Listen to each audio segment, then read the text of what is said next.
Ikukwento namin yung Yung nakakatawang yung story. nakakatawang story. May nakakatawang story. Oo, I would just like to react kasi parang mag-react daw ako dun sa pagiging missing in action ni BBM. And I would like to take this opportunity also, of course, we react on the current issues because at the end of the day, kailangan rin talaga nating pag-usapan. Habang lumalaban tayo sa Supreme Court at sa signature campaign, because yesterday, I was also asked during the forum, dun sa kick-off ng Tay Kami Naman, Leg 2. And they asked me, Miss Joey, what can you say about the health condition of BBM and yung pagiging missing in action niya? Actually, sa totoo lang, sabi ko nga, ay, antayin na natin bumita. Balitaan nyo na kami pag nasa kahon na, di ba? Parang, kasi hindi mo naman madedeny yan eh. Tapos yung parang, di ba, yung parang, buhay pa ba? Patay na ba? Ano ba nangyari? Ganyan. You know, if it is cancer and stage 4 cancer or whatsoever, ganyan. Stage 4 talaga ba siya? Well, yun yung mga chismis sa kaparangan. Yun yung chismis sa barangay. So sabi ko nga, parang, kasi treatable pa eh. Yung kumbaga parang, kung hindi man treatable, hindi man siya absolutely gagaling. Pero, I mean, hindi siya agad machuchugi, ganyan. So parang, iisip ko, balitaan nyo na kami pag nasa kahon na siya. But of course, there is a unique predicament when you are the President of the Philippines. Kasi, ang Presidente ng Pilipinas, kapag indisposed ka, kapag unavailable ka, you know, the Vice President should take over. And, ang nakakatakot kasi dito, kung hindi talaga ma-discharge ng Presidente yung kanyang function, some people might take advantage and usurp the power of the president and do something that is detrimental to the Philippines. This is a serious matter, ha? So that is why the issue of BBM being missing in action has become a real serious story. Diba, of course, syempre ako, tangina, ayoko na mag-back and forth tayo. Kung patay. Tapos balitaan nyo na lang kami. Diba? I mean, I'm so sorry, no love lost ha, on Bongbong Marcos. Kasi putang ina mo eh. Diba? Wala na akong pake. Diba? Parang ano ba? Concern pa kami sa buhay mo. Putang ina mo. Diba? Diba? Kung sana meron ka man lang pagmamahal na binigay sa sambayan ng Pilipino, concern pa kami sa buhay at kamatayan mo Kung pa signature campaign pa. Oo. Pero, kagagaling. Oo. However, yung pagiging missing in action ni BBM poses a serious question on whether or not yung nagde-decide sa bansa natin ngayon ay siya pa rin. Kaya pa ba niya? That situation is actually very, very vulnerable. And, well, the people and our country is vulnerable because of the fact that we do not know who's calling the shots. Diba? Sino nga? I do not know. Syempre, itago na lang natin sa pangalang Lisa Marcos, diba? Di natin alam. Pero, that's the impression eh. Kasi nga, diba, Lisa is everywhere, diba? So, ayun. Yun yung question dyan. Yun yung malaking tanong dyan. And I think it's a valid issue. I think it is something that Bongbong Marcos should disclose. A health bulletin should be created.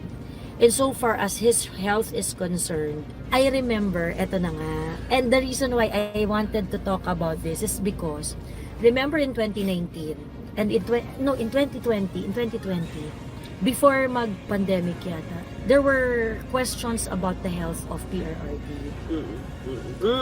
Na ano ba ang totoong kalagayan ni PRRD, ganyan. Correct. So parang si PRRD noon, kasi dahil everyday kasi nagpapakita si PRRD sa, merong public may public appearances si PRRD almost every day.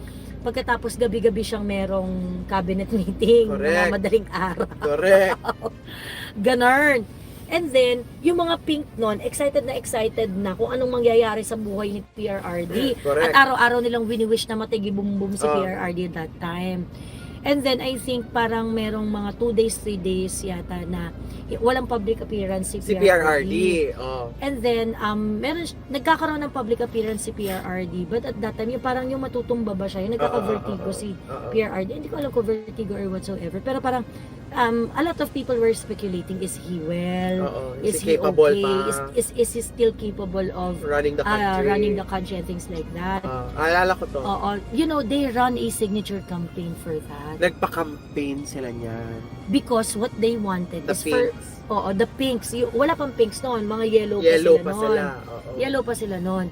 They run a signature campaign because they wanted to compel PRRD Magsabi. to disclose kung ano ba talaga yung tunay niyang health Kalagayan. condition. Oo. In which PRRD later on released a health bulletin na sinabi niya na, well, meron talaga siyang dinadamdam. Pero it is not something that would enable him incapable Oo. to discharge his duties. Ganon. Yung kumbaga parang comes with the old Lala age. ko to. Ganon. Yes, correct. Nagpa-signature ang mga bakla. Nagpunta sila ng Supreme Court.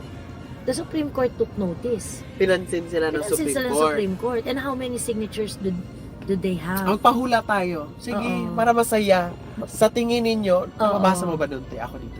Oo. Sa tingin ninyo, ilan in total ang nakuha ng signature campaign ng mga yellows that time? That time. Oo. Sige Oo. nga, pahula tayo. Oo. Ang makakatanggap, may sticker galing sa akin. Ayan. 100K? No. Lower. Lower. Lower. Lower. Lower, lower. 11K. 25K, lower. Ayan, Julian's World, 11K. May sticker ka sa May akin. sticker ka, Julian's World. As if they were able to get 11,000 11,000 signatures. I am not sure if it's even an authenticated, yung verifiable signature. Baka name and signature lang yun eh. It's not even verifiable. I do not know ha. But right now, with the signature campaign that we are running, we already have 189,687 On hand pa lang yun ha. signatures. Hindi pa nabibilang Oo. yung nakaparada lang ngayon ng sa signatures, yung mga ginagawa pa ng ibang Oo, tao. oo. OFW. Hindi pa natin nabilang yung sa Tagum. Tagum, Hindi pa natin Panabo. napulog sa Panabo. Hindi pa natin Manila. yung kanina, yung sa Manila, and from The different OFWs. places. Wala pa. At yung iba pang nagpapara ng signature, you know, Dipolog is still running their Is signature running. campaign. Cotabato is still Sabi running. ng mga taga Dipolog, ma'am, itutuloy namin to. Habang nagkakaravan kayo, isasabay namin. At iaabot na lang namin personally. Correct. Alam mo, grabe goosebumps. Alam mo Oo. yun, hello, on hand pa lang, gano'n na karami. Hindi pa kami nakabilang talaga. Sobrang daming signatures. Tapos yung mga pinks, sorry ha, yellows, 11,000. Sige nga. Tapos pinansin sila ni Supreme Court. Oo. Ano, what more that now that we have, kaya lollipop lang ako dito sa gilid. Oo.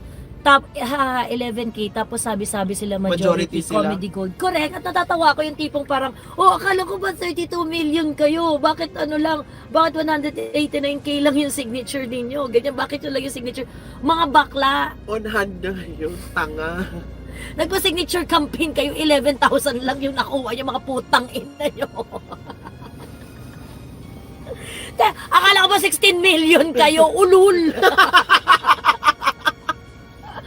Kaya yung mga talaga hindi ko pinapatulan yung mga yung tagal ko talaga hindi pinapatulan yung parang, sir, akala ba 32 million kayo? Bakit 3% pa lang yung target ninyo, yung mga ganyan. Hindi ko talaga pinapatulan. Kasi sabi ko, Pasalamat nga kayo, ganun pa lang na, what more, kung di ba, nasuyod talaga namin lahat. Oo. 11K, tapos sabi-sabi sila majority comedy gold. So may round 2 tayo for that signature para sa condition. Hey. Diba? Well, diba? I-guess ko yung question niya. Sa Oo. condition ni BBM, Oo. round 2 tayo ng signature campaign. Correct. Oo. Pagpahingahin nyo naman kami. Ganyan. So anyway, so yun na nga. Sabi ni Ma'am, dyan sa, sa live mo, may nag-comment, hala, magdamaga na naman, Ma'am Joey, natawa ko sa hubby ko dahil sabi niya, bakit palagi siya galit? Sagot ko naman, natural, dahil naghihingol na si Marcos at dapat maupo na si VP ISD namin. Thank you po sa mga updates. Ayan. Oo, actually, natural ko to. Hindi ako galit. Natural ko to, madam. 11,000, Oo. pinansin ni Supreme Court. Oo, What more that we ayan. have a lot. Correct, ayan. So, anyway, and If hindi nila pinansin, if we would be able to reach our target, the 500,000 signature, or even more sana, no, if we can. I do not really want to force it, but whatever signatures we get, we submitted to the Supreme Court. And These are real people. kung ano man yung signatures na yon na makukuha natin, yung signatures na yon came from real people with real stories. 'Di ba? And no one can duplicate this signature campaign, Pao. Talaga. Because nung pinipirma nila yung mga pangalan nila doon sa signature campaign, they also share their stories. They also share why they're doing it, and they're doing it for a mission. Correct. 'Di ba? We witness signees crying, getting so emotional na kung 10,000 na signature sana kung kaya kong ibibigay ko para kay PRRD. Kung dugo ko yung ipampipirma ko doon, ipipirma ko talaga ang dugo ko Yes. para kay PRRD. Yes. You know, you hear these Yes. people na parang, saan nanggagaling yung pagmamahal nitong mga to kay PRRD? At yun nga mga kababayan, anong masasabi niyo sa balitang ito? Maaring ihayag ang inyong opinyon at kuro-kuro sa comment section sa ibaba. Huwag din kalimutang mag-like, mag-subscribe at mag-share sa bidyong ito. Maraming salamat sa panonood.